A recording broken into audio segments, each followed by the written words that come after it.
Mark number 915 is our song of invitation. 915, Trust and Obey. Carter?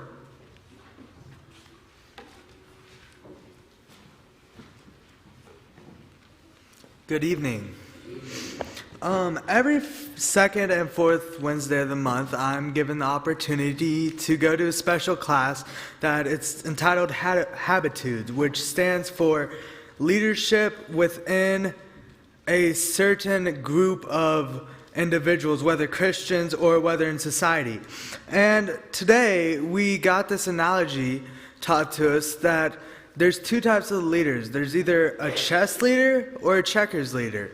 And the chess leader is the more well-prepared and better leader because he plays leadership like the game of chess, where every piece has an individual role and uses it to the best of their ability. Checkers, on the other hand, everybody's treated equal and everybody's treated so that they all do the same job and there's nothing getting done.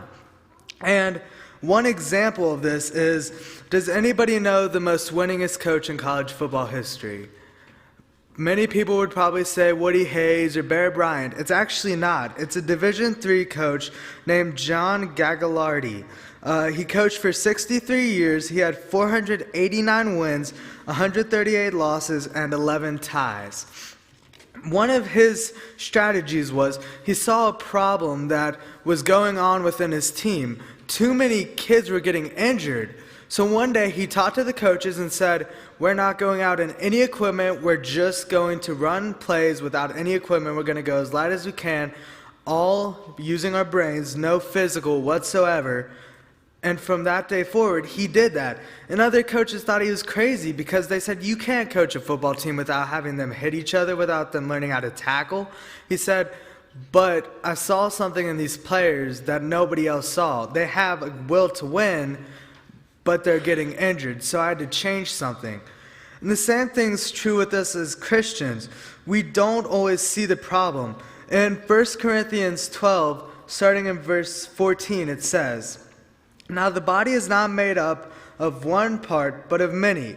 If the foot should say, because I am not a hand, I do not belong to the body, it would not for that reason cease to be the part of the body. And if the ear should say, because I am not an eye, I do not belong to the body, I would not for that reason cease to be part of the body. If the whole body were an eye, where there the senses of hearing be? If the whole body was an ear, would there be a sense of smell? But in fact, God has arranged the parts in the body, every one of them, just as he wanted them to be. If they were all one part, where would the body be? As it is, there are many parts, but one body. The eye cannot say to the hand, I do not need you, and the hand cannot say to the feet, I don't need you. On the contrary, those parts of the body that seem to be weaker and indispensable, and all the parts that we think are less honorable, we treat with special honor, and the parts that are unpresentable and treated with special modesty.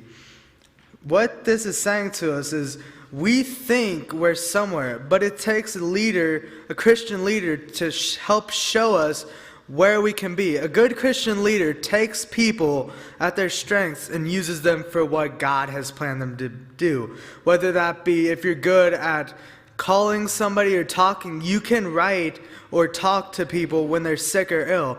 If you're better at speaking, you should be a speaker. You shouldn't try and hide that back. If you can sing very well, be a song leader. There's a job for everybody. And that's one thing that we have to think about is what is that job that we are holding back from others that we ourselves could be sharing? Why are we hiding it? So I encourage you tonight, if you're hiding anything or if you need help with anything, please come forward as together we stand and sing. When we walk with the Lord